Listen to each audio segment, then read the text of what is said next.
Welcome to study channel. मेरा नाम है मोहम्मद कैसर। एलटी ग्रेड के लिए अध्याचन 15 फरवरी तक मांगे गए थे, तो काफ़ी स्टूडेंट पूछ रहे हैं कि इसका नोटिफिकेशन कब तक आ सकता है। डिस्कस करेंगे इस वीडियो में। साथ ही साथ यूपी बीएड एंट्रेंस एग्ज़ाम के एग्ज़ाम पैटर्न पर बात करेंगे। काफ़ी स्टूडेंट इसको लेकर सवाल पूछ रहे थे, तो वीडियो में लास्ट तक बने रहिएगा। लेकिन आगे बढ़ने से पहले एक ज़रूरी सूचना। तो दोस्तों, चक्षु प्रकाशन लेकर आया है यूपी बीएड एंट्रेंस एग्ज़ाम के लिए बेस्ट बुक कला वर्ग के लिए। यहाँ पर सामान्य ज्ञान, हिंदी, सामान्य अभिरुचि परीक्षण और कला वर्ग पूरा यहाँ पर थ्योरी कवर किया गया। स्टडी गाइड बुक है और इसमें PYQ भी कवर किए गए हैं। प्रीवियस 8 साल के सॉल्व पेपर हैं। 2700 से अधिक महत्वपूर्ण प्रश्न का इसमें समावेश है और बिल्कुल लेटेस्ट पैटर्न पर आधारित इस बुक को तैयार किया गया है। साथ ही साथ दोस्तों, इनकी गाइड बुक के साथ चक्षु प्रकाशन का प्रैक्टिस सेट भी अवेलेबल है। 15 प्रैक्टिस सेट हैं इसमें, और आप इस बुक के साथ अपनी बहुत ही बेहतरीन तैयारी यूपी बीएड एंट्रेंस एग्जाम 2025 के लिए कर सकते हैं। तो यदि आपको ये बुक परचेज करनी है तो डिस्क्रिप्शन बॉक्स में लिंक दिया गया है, क्लिक करके आप ऑर्डर कर सकते हैं, या फिर ये मार्केट में भी इजीली अवेलेबल हो जाती हैं। तो दोस्तों, यूपी बीएड एंट्रेंस एग्जाम के परीक्षा प्रारूप पर बात कर लेते हैं। दोस्तों, आपके एग्ज़ाम में 2 पेपर होगा, ठीक है। पहला जो पेपर है ये कॉमन है, ये सबको देना होगा और ये 3 घंटे का पेपर होगा।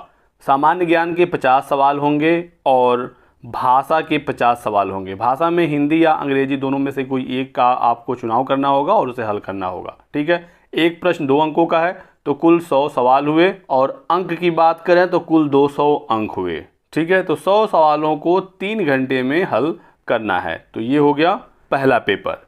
अब इसमें जो दूसरा पेपर है, इसमें भी 2 पार्ट है। पहला पार्ट है जनरल एप्टीट्यूड टेस्ट, सामान्य अभिरुचि परीक्षण। तो यहाँ से आपको 50 सवाल देखने को मिलेंगे। यहाँ पर भी एक क्वेश्चन 2 नंबर का है, तो 100 अंक का ये हुआ। और फिर जो इसका सेकंड पार्ट है बी वाला, ये विषय योग्यता से संबंधित होगा। यानी कि यदि आपने BA किया हुआ है तो आप कला वर्ग चुनेंगे और आपको कला वर्ग से संबंधित 50 सवाल हल करने होंगे। जो साइंस फील्ड से होंगे, BSc वगैरह, उनको विज्ञान, जो BCom वाले होंगे वाणिज्य, ऐसे ही जिनका कृषि से ग्रेजुएशन होगा, तो ये आपके विषय से संबंधित होगा। और यहाँ से भी 50 सवाल होंगे 100 अंकों के लिए।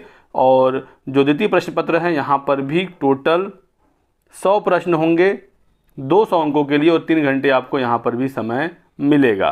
तो ये एग्ज़ाम पैटर्न है यूपी बीएड एंट्रेंस एग्ज़ाम 2025 का।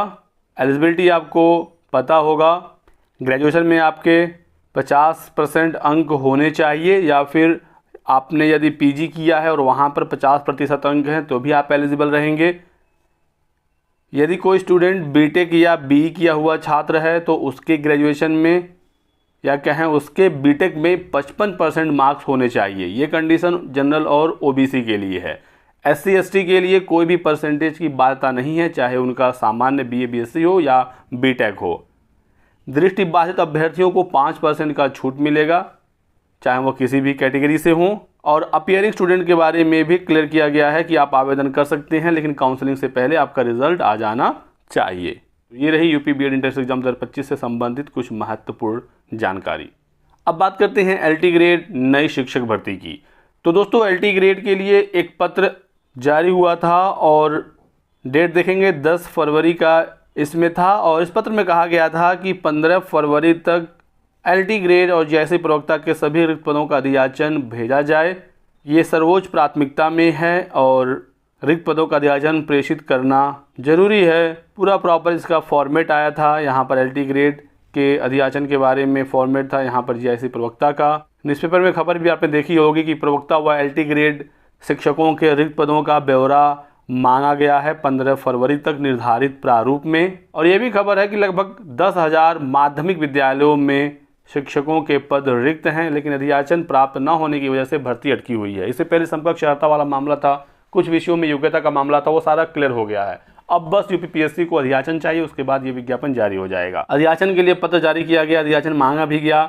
लेकिन इसी बीच लेटेस्ट अपडेट ये निकल कर आ रही है दोस्तों कि UPPSC ने अधियाचन के फॉर्म में रिक्तियां मांगी हैं। यानी ऑनलाइन मोड में ये अधियाचन के रूप में UPPSC को जब रिक्तियां भेजी जाएंगी, उसके बाद ही ये विज्ञापन जारी हो सकेगा। तो विज्ञापन में थोड़ा सा डिले है और अप्रैल के बाद ही ये विज्ञापन आ सकेगा। काफ़ी स्टूडेंट लगातार पूछ रहे थे। तो दोस्तों आप मान कर चलिए कि भर्ती तो होनी है और इसी साल होनी है, प्रवक्ता की भी और एलटी की भी। लगभग 10,000 इसमें पद होने वाले हैं। काफ़ी समय से भर्ती हुई नहीं। 2018 में एलटी का भर्ती आया था, 2020 में जैसी प्रवक्ता की पिछली भर्ती आई थी, 2025 में भर्ती के पूरे चांसेस हैं। जो भी मामले थे इस भर्ती से संबंधित वो क्लियर हो गए हैं। अधियाचन का इंतजार है। अब देखना होगा ई अधियाचन कब तक यूपीपीएससी को मिलता है, क्योंकि ई अधियाचन जब यूपीपीएससी को मिलेगा तो ये विज्ञापन जारी करेंगे और ई अधियाचन में कोई गड़बड़ी के जो चांसेस हैं वो नहीं रहते हैं। बाद में कोई भर्ती में समस्या नहीं आती है। इसी वजह से यूपीपीएससी ई अधियाचन के फॉर्म में रिक्तियों की मांग की है। आगे और भी कोई अपडेट आएगी, जानकारी आपको दिया जाएगा। आप हमारे साथ जुड़े रहिएगा। वीडियो को लाइक कर दें, चैनल को सब्सक्राइब कर लीजिए और हमारे साथ बने रहिए। Thanks for watching.